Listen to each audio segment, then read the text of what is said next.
내 아버지 연금 빨아먹으려고 작정한 늙은 꽃뱀 주제에 이 돈이나 챙겨서 당장 꺼져. 사돈댁 식구들까지 전부 모인 최고급 한정식집 한가운데서 제 얼굴 위로 두툼한 돈봉투가 날아오던 날, 평생 제 등골을 빼먹던 친자식들은 저를 감싸기는커녕 엄마는 늙어 빠져서 무슨 연애야? 죽을 때까지 우리 애나 봐주면서 살아. 라며 오히려 제 가슴에 대못을 박았습니다.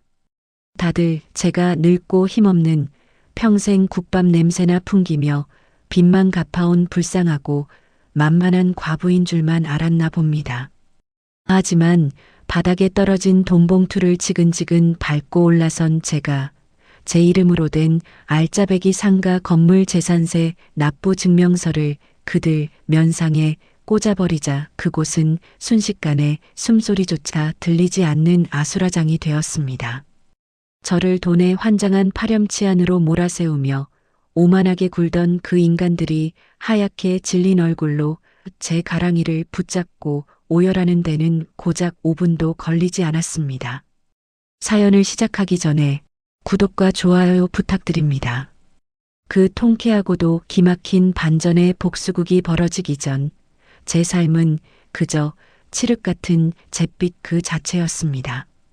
환갑을 맞이하던 해의 어느 가을 아침, 벽에 걸린 낡은 달력에 홀로 붉은 동그라미를 치며 저는 제 삶이 밑 빠진 독처럼 완전히 텅 비어버렸음을 뼈저리게 깨달았습니다. 30대 초반 남편이 허망하게 남기고 떠난 어마어마한 사업빚과 핏덩이 같은 두 남매를 떠안은 채 저는 시장 바닥에서 펄펄 끓는 가마솥을 부둥켜 안고 국밥을 팔며 제 처춘을 모두 잿더미로 만들었습니다. 비가 오나 눈이 오나 새벽 4시면 어김없이 시장에 나가 돼지뼈를 우리며 관절염으로 밤마다 무릎을 쥐어뜯으면서도 10원짜리 하나 허투루 쓰지 않고 독하게 버텼습니다.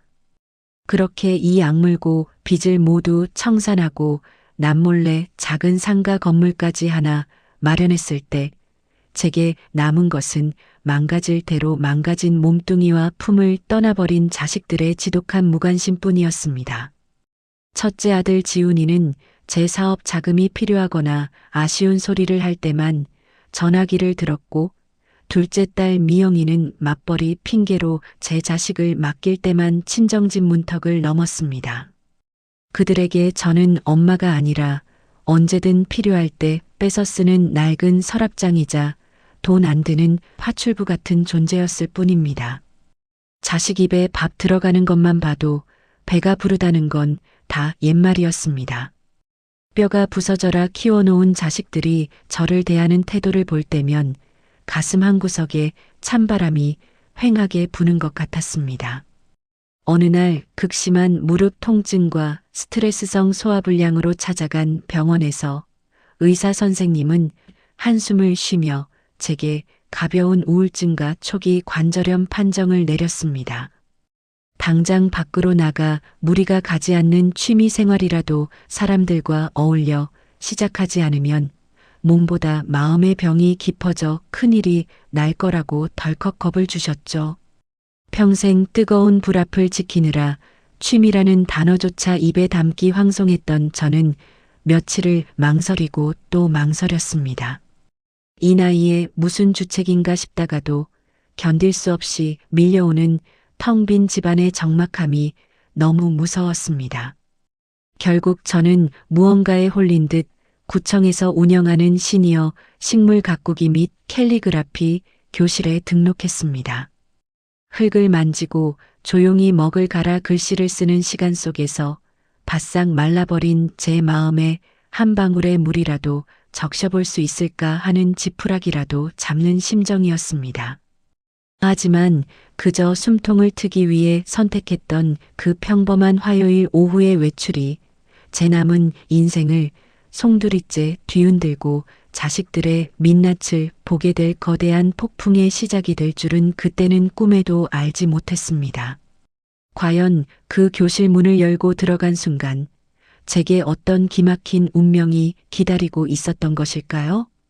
구청 문화센터의 낡은 철문을 열고 들어서자 짙은 묵향과 싱그러운 흙냄새가 동시에 코끝을 스쳤습니다. 20여 명의 또래 사람들이 삼삼오오 모여 담소를 나누는 풍경은 평생 돼지뼈를 고는 누린내와 펄펄 끓는 국밥 냄새만 맡으며 살아온 제게는 너무도 낯설고 사치스러운 세계였습니다. 구석자리에 웅크리듯 앉아 마른 침만 꼴깍꼴깍 삼키고 있던 제게 누군가 다가와 부드럽게 말을 건넨 것은 수업이 시작되기 직전이었습니다. 단정한 남색 셔츠를 입고 눈가에 따뜻한 주름이 깊게 팬 64세 남자 태환 씨였습니다. 그는 이 수업의 반장을 맡고 있다며 처음 온 제가 어색하지 않게 화분 가리용 흙과 붓을 제 자리로 손수 가져다 주었습니다. 그의 손길은 몹시 조심스러웠고 목소리는 매서운 겨울날의 난로처럼 낮고 포근했습니다. 제가 긴장한 나머지 서툰 솜씨로 붓을 쥐다 시커먼 먹물을 책상에 엎질렀을 때도 그는 당황한 저를 타박하는 대신 자신의 하얀 손수건을 꺼내어 묵묵히 책상을 닦아주었습니다. 시청자 여러분, 생각해 보세요. 평생 자식들 뒤치다꺼리에 술주정뱅이 진상 손님들 욕설이나 듣고 살던 제가 누군가로부터 대가 없는 보살핌을 받아본 적이 있었을까요?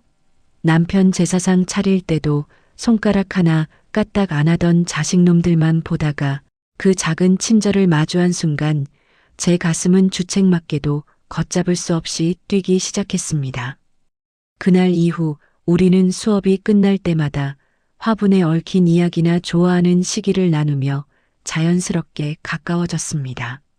하지만 여러분, 평생 고생만 하던 늙은 어미에게 찾아온 이 핑크빛 설렘이 마냥 아름답게만 흘러갔을까요?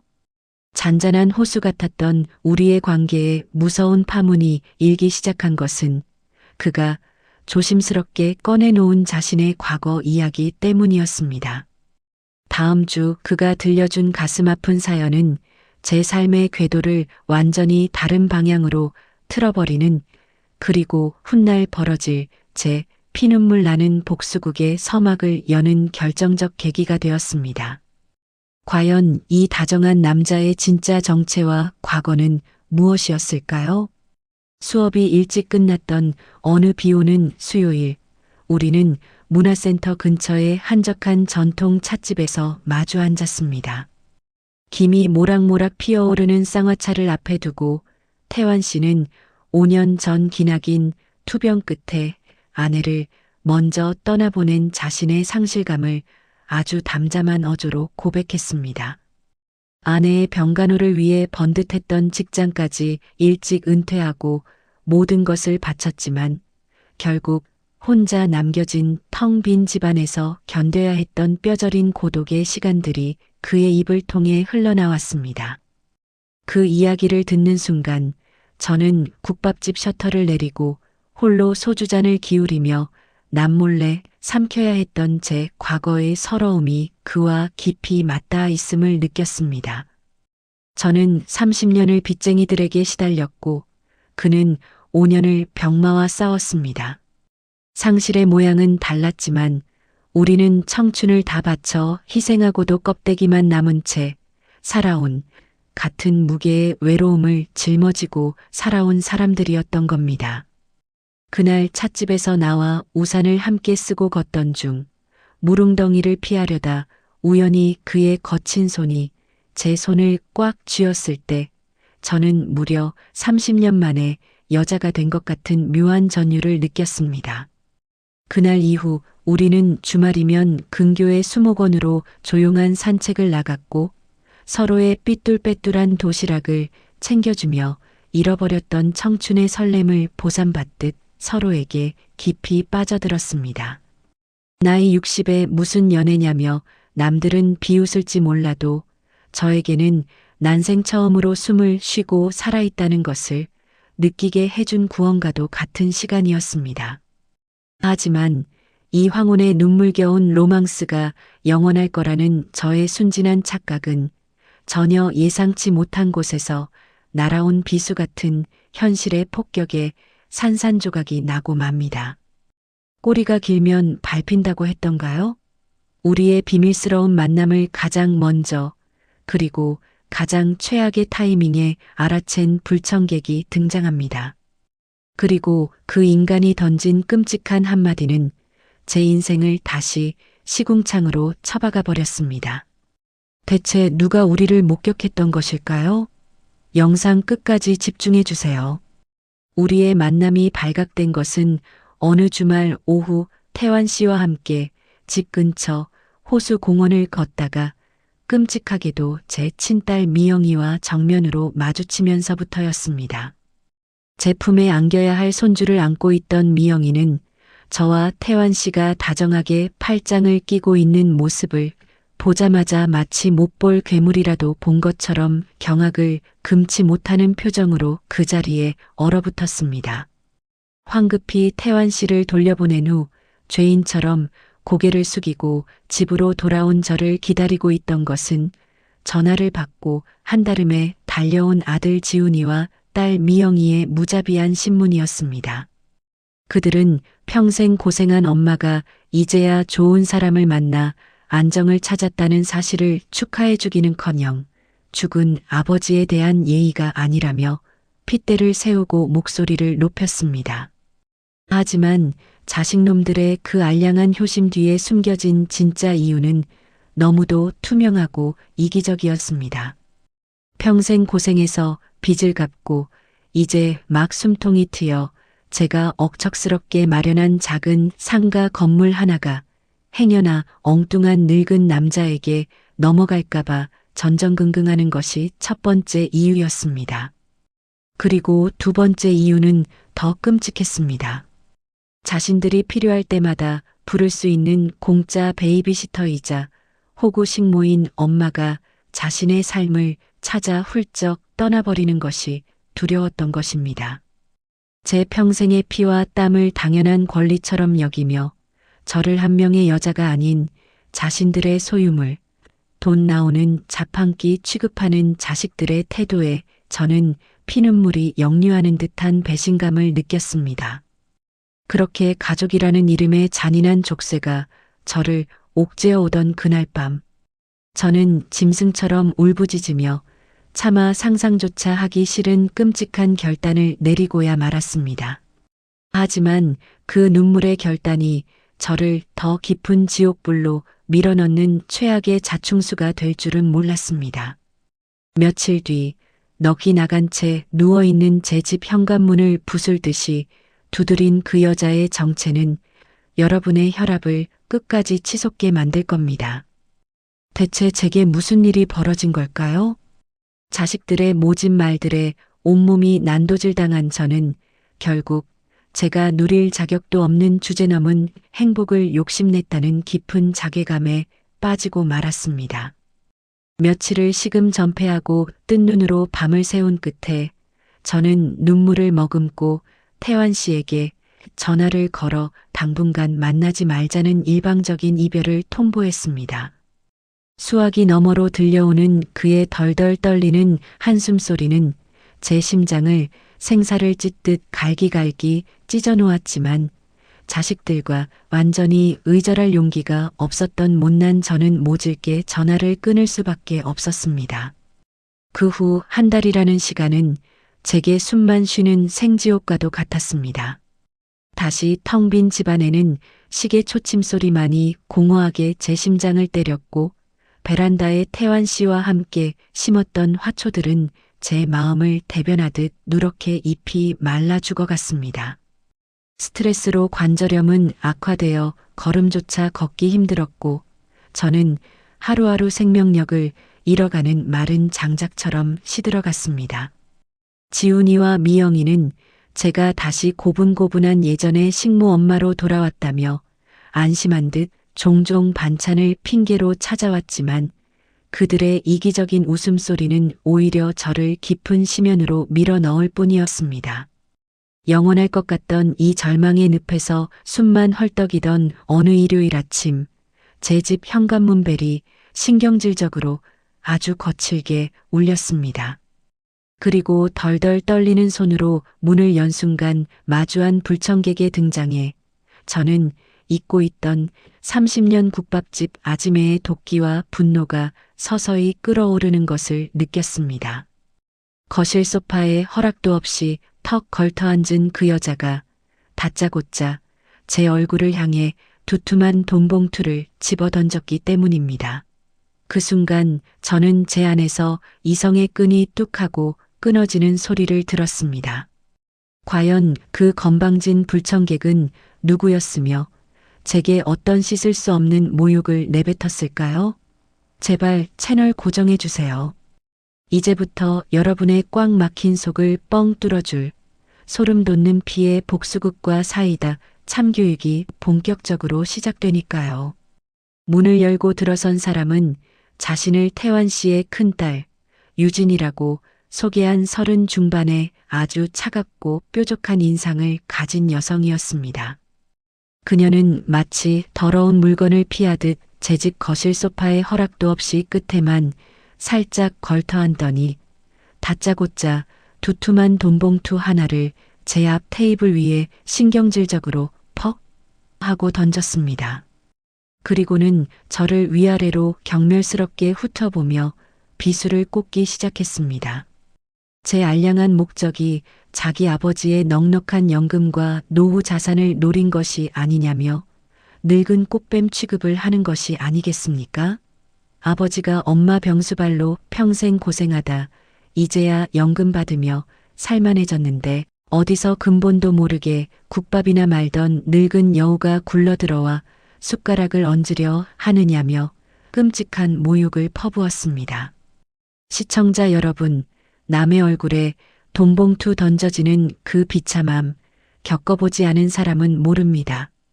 그 순간 저는 온몸의 피가 거꾸로 솟고 손발이 사시나무 떨리듯 떨렸습니다.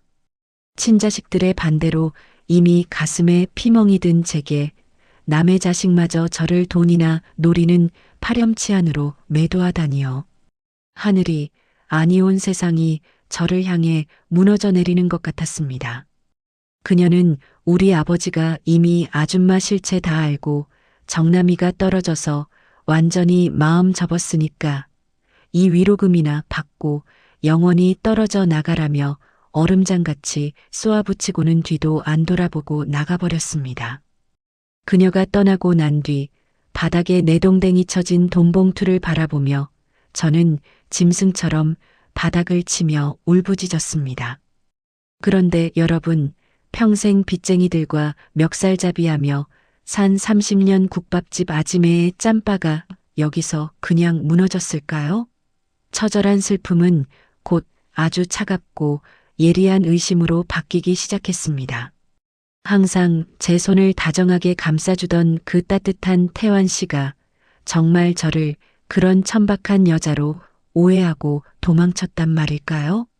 이 의문은 제 안 깊숙한 곳에서 잠자고 있던 지독한 도끼를 완전히 깨워버렸습니다. 이대로 늙은 꽃뱀 소리를 들으며 억울하게 죽을 수는 없었습니다. 제 남은 인생을 건 추적이 시작되는 순간이었습니다. 과연 저는 꽁꽁 숨어버린 그 남자를 어떻게 찾아냈을까요? 채널 돌리지 마시고 끝까지 들어주세요. 유진이 그 모욕적인 돈봉투를 투척하고 간 후 저는 밤낮으로 태환 씨에게 연락을 시도했지만 그의 휴대폰은 며칠째 굳게 꺼져 있었습니다. 문화센터에도 발길을 뚝 끄는 그는 마치 세상에서 연기처럼 증발해버린 사람 같았죠. 평소 같았으면 그래, 내 팔자에 무슨 남자를 만나겠냐며 체념하고 찌그러져 있었겠지만 유진이 남기고 간 모욕과 태환 씨의 석연치 않은 잠적은 제 안에 강렬한 전투력을 불태웠습니다. 여러분, 엄마들은 자식 지킬 때만 강해지는 게 아닙니다. 내 억울함을 풀 때도 초인적인 힘이 나옵니다. 저는 30년 전 빚쟁이들을 피해 다니며 온갖 진상 손님들을 구워 삶았던 그 악바리 근성을 다시 꺼내 들었습니다. 문화센터 명부를 이 잡듯 뒤지고 예전에 그가 스치듯 말했던 동네 단골 세탁소와 시장 상인들을 샅샅이 탐문하며 그의 흔적을 미친 듯이 쫓았습니다. 이기적인 내 자식들 때문에 마지막 행복을 포기했는데 이제는 엉뚱한 오명까지 뒤집어 쓴 채 쥐구멍에 숨어 살 수는 없다는 오기가 제 두 다리를 움직이게 만들었습니다.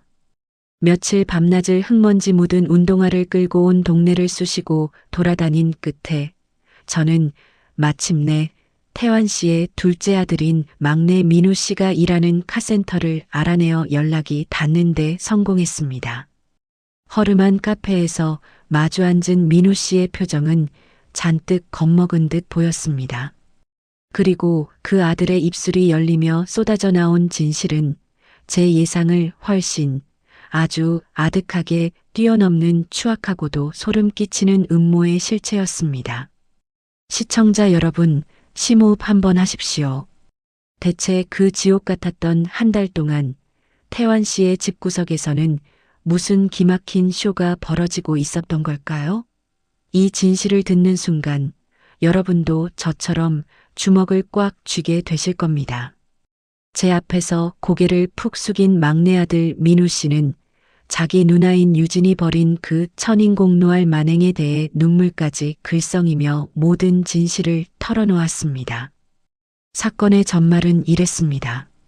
사실 유진은 아버지가 저와 만난다는 것을 문화센터 지인을 통해 먼저 알게 되자 아버지가 사후에 물려줄 재산과 현재의 연금이 제게 한 푼이라도 넘어갈 것을 염려해 아주 치밀하고 악랄한 계획을 세웠던 것입니다.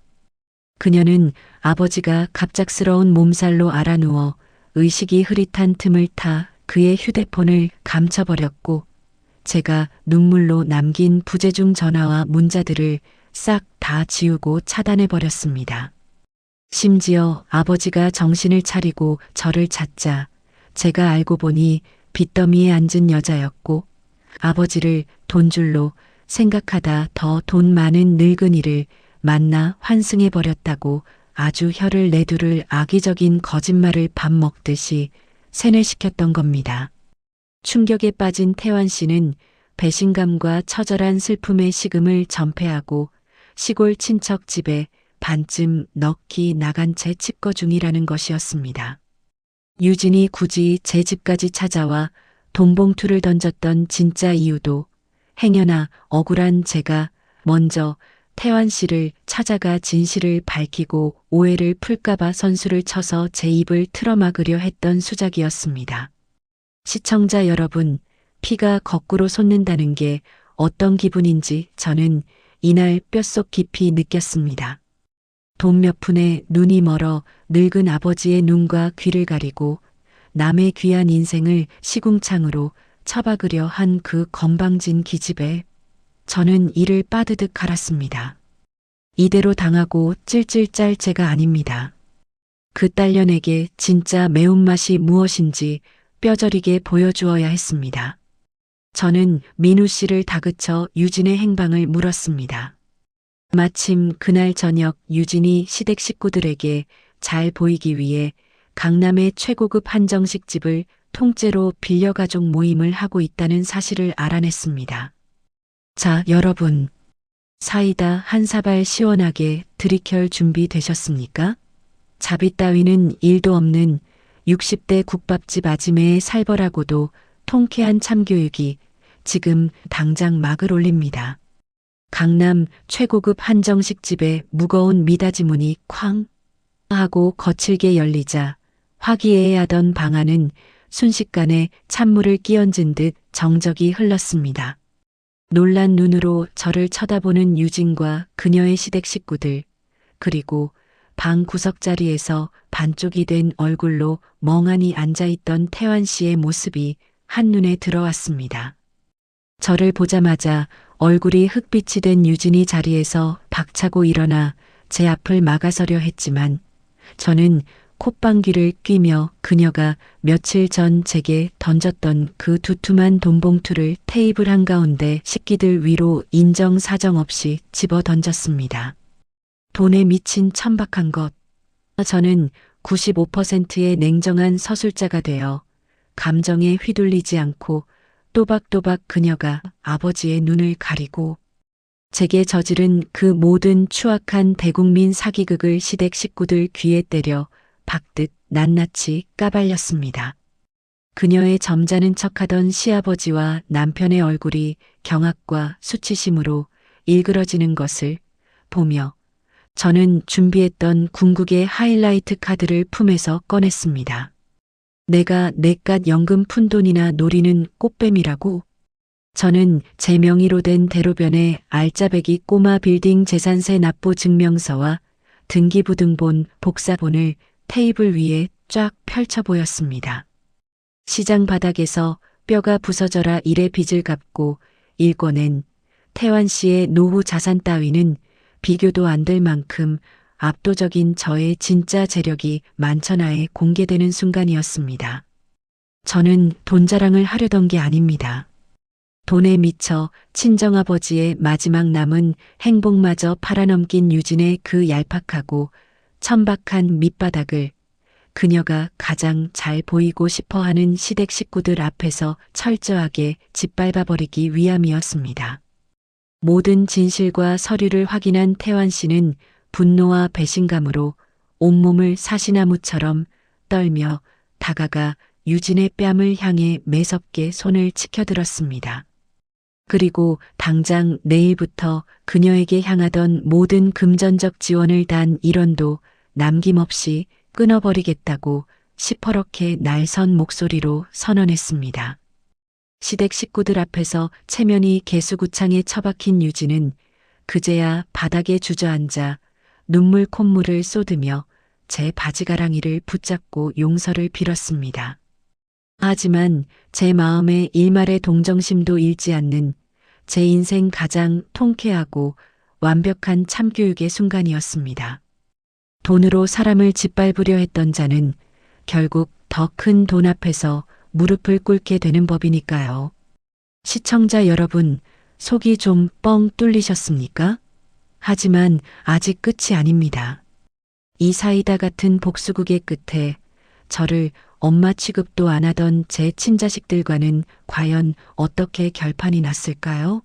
눈물 쏙 빼는 대망의 마지막 결말, 절대 놓치지 마세요. 모든 폭풍이 휩쓸고 간 한정식 집 밖으로 비틀거리며 걸어 나온 태환 씨는 주차장 한 구석에서 제 거친 두 손을 부여잡고 어린아이처럼 엉엉 소리 내어 울었습니다. 미안해요. 내가 미치도록 미안해요.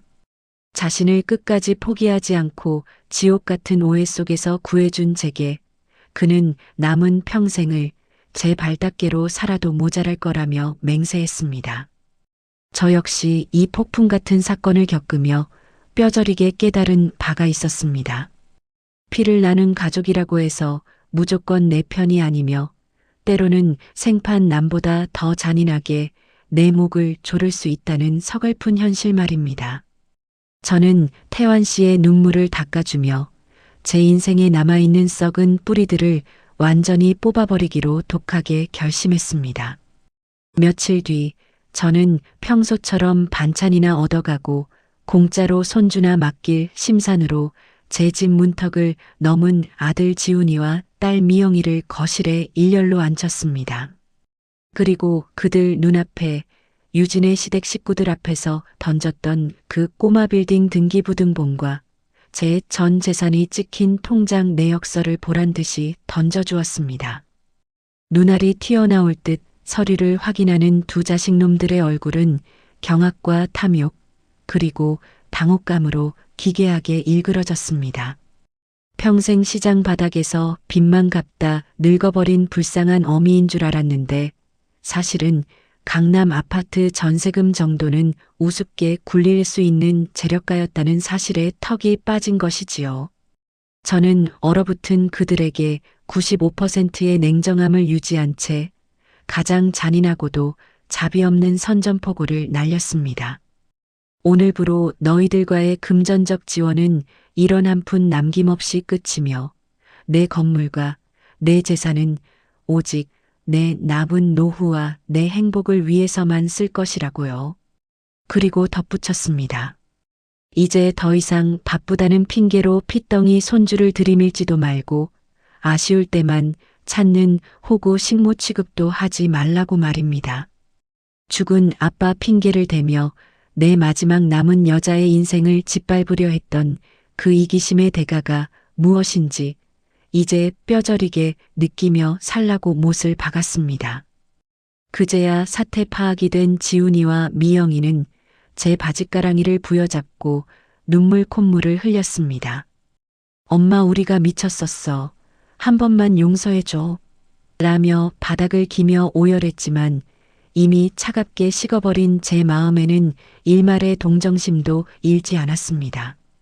자식이라는 이름으로 엄마의 무조건적인 희생을 강요했던 지난 30년의 억울한 세월을 저는 그날 거실 바닥에 미련 없이 탈탈 털어버렸습니다. 시청자 여러분, 제 선택이 너무 매정하다고 욕하실 건가요? 아니요. 저는 60평생 처음으로 진짜 내 인생의 운전대를 쥐게 된 것입니다. 그로부터 반년이 지난 지금 저와 태환 씨는 어떻게 되었을까요? 우리는 자식들의 눈치를 보며 억지로 혼인신고를 하거나 거추장스러운 결혼식을 올리는 대신 서로의 영혼을 온전히 기댈 수 있는 따뜻하고 자유로운 황혼의 동거 생활을 시작했습니다. 재산은 각자의 명의로 철저히 분리해 자식들이 딴지를 걸 여지조차 완벽하게 없애버렸고 우리는 오직 서로의 다친 마음을 보듬는 데만 집중하기로 한 것이죠. 주말이면 새로 맞춘 커플 등산복을 입고 근교의 산을 오르고 저녁이면 마주 앉아 구수한 된장찌개를 끓여 먹는 이후 평온한 일상. 봄꽃이 흐드러지게 핀 베란다 앞 흔들의자에 나란히 앉아 태환 씨의 넓고 따뜻한 어깨에 기대어 있을 때면 지난 30년의 피눈물과 고통이 마치 오늘 이 찬란한 순간을 맞이하기 위한 거대한 빌드업이었음을 깨닫게 됩니다. 60세, 남들은 인생의 해가 저물어 간다고 말하는 늙은 나이라고들 합니다. 하지만 저의 두 번째 인생은 이제 막 세상 그 어떤 드라마보다 가장 화려하고 아름다운 본편의 막을 올렸습니다. 평생 가족을 위해, 남편을 위해 희생만 해오신 우리 시청자 여러분, 절대 포기하지 마시고 억울하게 살지 마세요. 우리들의 주름 속에 깊게 고인 서러운 눈물이 언젠가는 가장 눈부신 다이아몬드가 되어 빛날 날이 반드시 올 테니까요. 오늘도 주름에 고인 사연 끝까지 함께 해주셔서 감사합니다. 여러분의 황혼에도 늦지 않은 기적이 찾아오기를 진심으로 응원합니다. 오늘 이 통쾌하고 가슴 뻥 뚫리는 사이다 사연이 마음에 와닿으셨다면 구독과 좋아요, 그리고 따뜻한 응원의 댓글 꼭 부탁드립니다.